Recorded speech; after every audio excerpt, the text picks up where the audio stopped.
Sarap matulog sa Pilipinas. Kailangan natin magkapera. Balik tayo dun. Saan?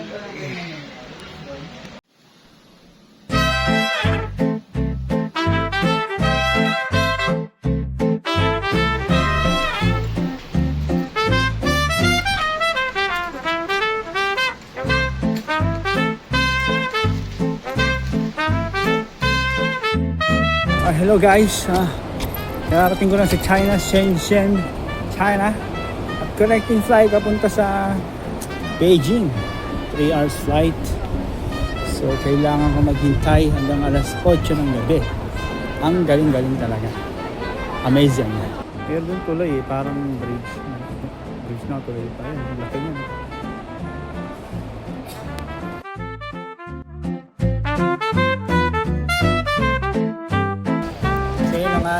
Natapos ko lang mag-check-in. Meron na akong boarding pass papunta sa Budapest. So, nagutom tayo, kakain tayo. Ito na yung pagkain ko. Jollibee.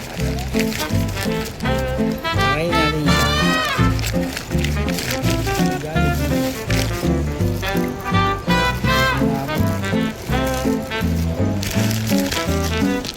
Lawak. Ano yan? Lawak yan. Lawak yan.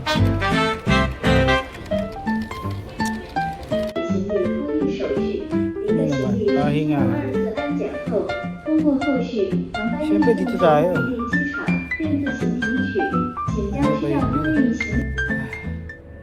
Grabe, relax.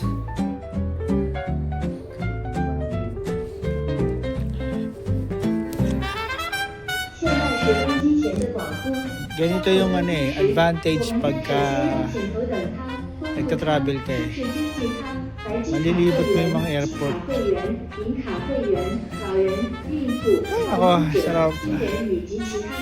So, sunod na kayo sa Hungary. Play na.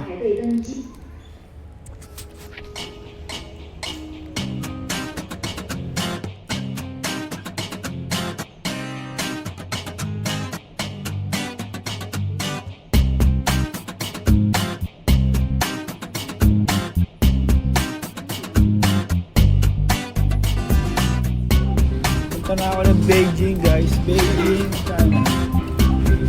Beijing. Kaya tayo ng Air China.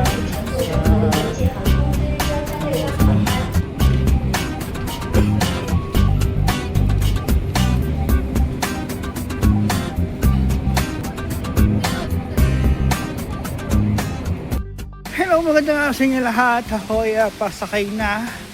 At maghihintay na lang ng ilang oras dahil alas 8.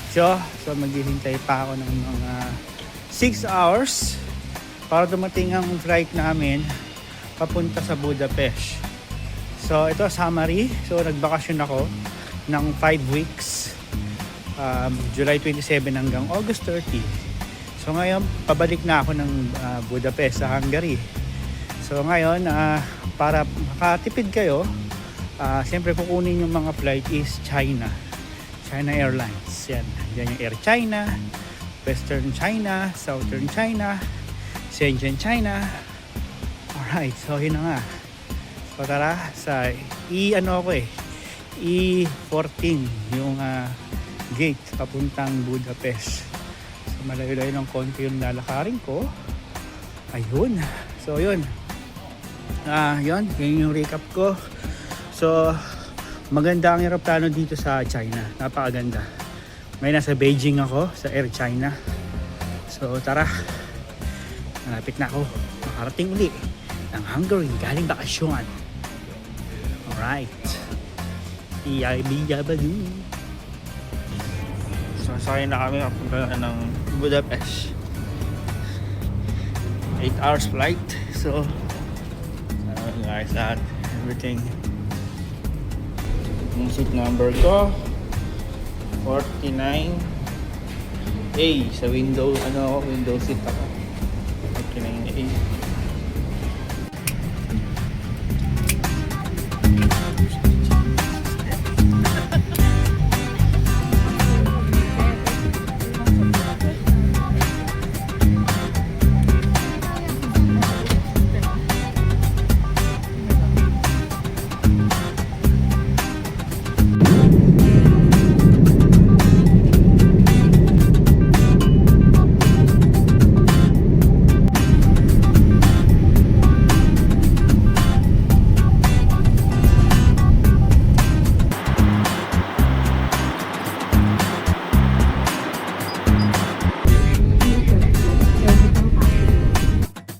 ayun na nga, pagdating ko sa airport, kasama ang pare yung kasama kong isa is na random check dahil meron doon siyang dalang sigarilyo.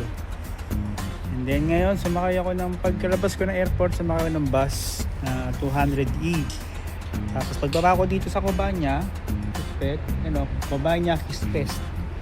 Tapos Cobania Kispest. Pagbaba mo dyan, punta ka ng metro M3, tapos bababa ako ng Calvin Tier. Ayan, tingnan natin. Calvin Tier. Kailangan ko mag-transfer sa M4 naman.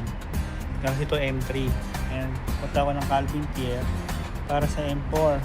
Bababa ako ng yung namin, Kellen Fold. Para pag gawin ko ng Kellen Fold, sasakay ako ng train, papunta na sa amin sa Shakes Fihilbag.